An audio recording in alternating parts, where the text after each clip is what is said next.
सुप्रभात बच्चों, प्यारे बच्चों। हमने 8वीं कक्षा की पुस्तक भारत की खोज का जो तीसरा लेसन था, जो 4 पार्ट्स में पढ़ा है हमने, वो पूरा हो चुका है। अब हम उसके जो मुख्य प्रश्न उत्तर बनते हैं उन्हें करेंगे और मुझे आशा है आप इसे ध्यान से सुनेंगे और अपनी फेयर नोटबुक में साथ में नोट भी करेंगे। तो प्यारे बच्चों, पाठ नंबर सबसे ऊपर लिखना आपने सिंधु घाटी की सभ्यता, पाठ नंबर 3। तो सबसे पहले प्रश्न कौन सा बनता है इसमें?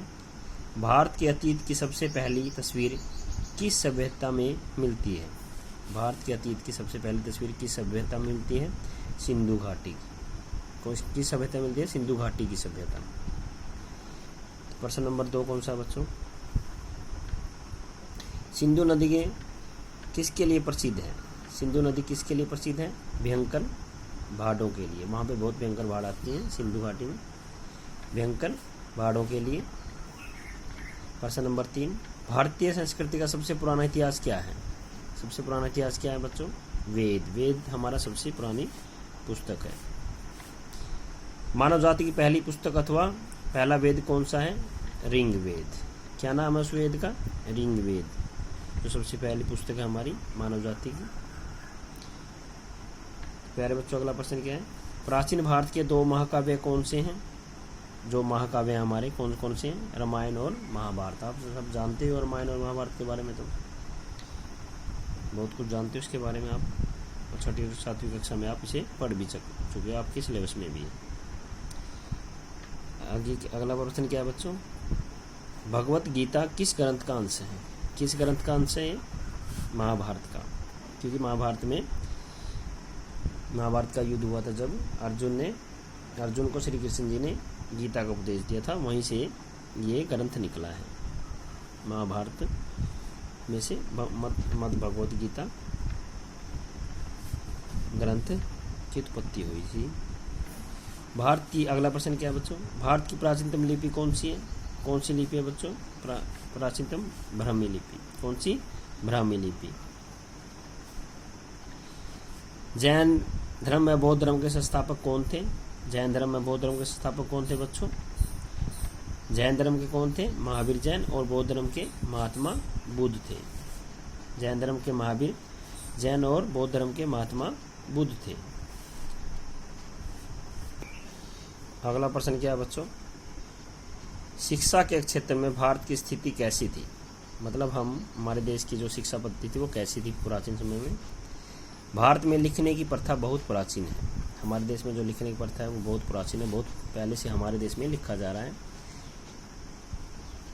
क्योंकि पुराने लेख, पुरानी पुस्तकें, पुराने ताड़पत्र जो भी मिले हैं वो बहुत पुराने हैं।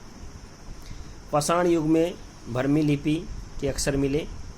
6वीं या 7वीं शताब्दी में संस्कृत भाषा के व्याकरण की रचना की गई।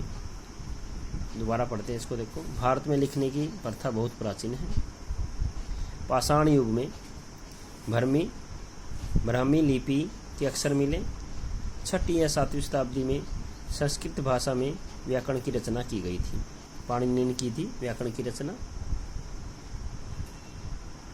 हमारी पुस्तक में आया था पाठ के अंदर। अगला प्रश्न क्या है बच्चों? भारतीय उपनिषदों में किस बात पर जोर किया गया? भारतीय उपनिषदों में किस बात पर जोर किया गया? सच्चाई पर जोर दिया गया है। हमारे जो उपनिषद हैं उसमें किस चीज़ पर जोर दिया?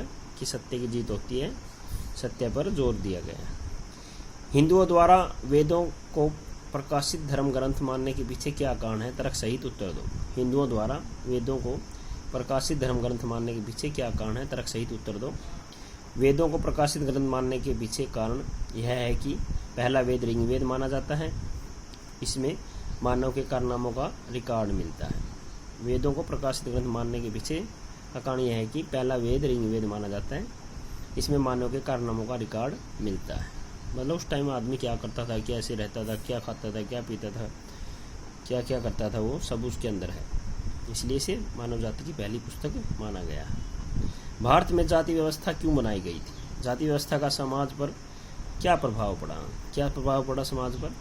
भारत में जाति व्यवस्था बनाने का उद्देश्य सामाजिक व्यवस्था को मजबूत बनाना था।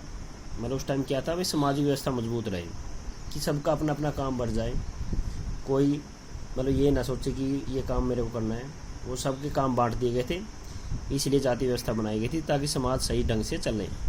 लेकिन क्या हुआ बाद में, देखो दोबारा पढ़ते हैं इसमें। मानव जाति व्यवस्था बनाने का उद्देश्य सामाजिक व्यवस्था को मजबूत बनाना था, मतलब सामाजिक व्यवस्था को मजबूत बनाना था, समाज को सही ढंग से चलाना था, समाज में व्यवस्था सही रखनी थी, इसलिए बनाई थी जाति व्यवस्था।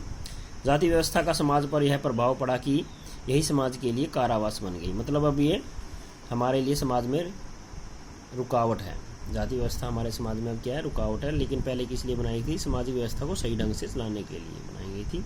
तो प्यारे बच्चों, ये लेसन के जो प्रश्न उत्तर हैं वो समाप्त हो चुके हैं, जो मुख्य प्रश्न उत्तर थे। तो प्यारे बच्चों, आगे हम इसके अगला लेसन पढ़ेंगे, तो आप इसे अपनी फेयर नोटबुक में नोट करना और साथ में इसे याद भी किया करो बच्चों। आपका बहुत बहुत धन्यवाद।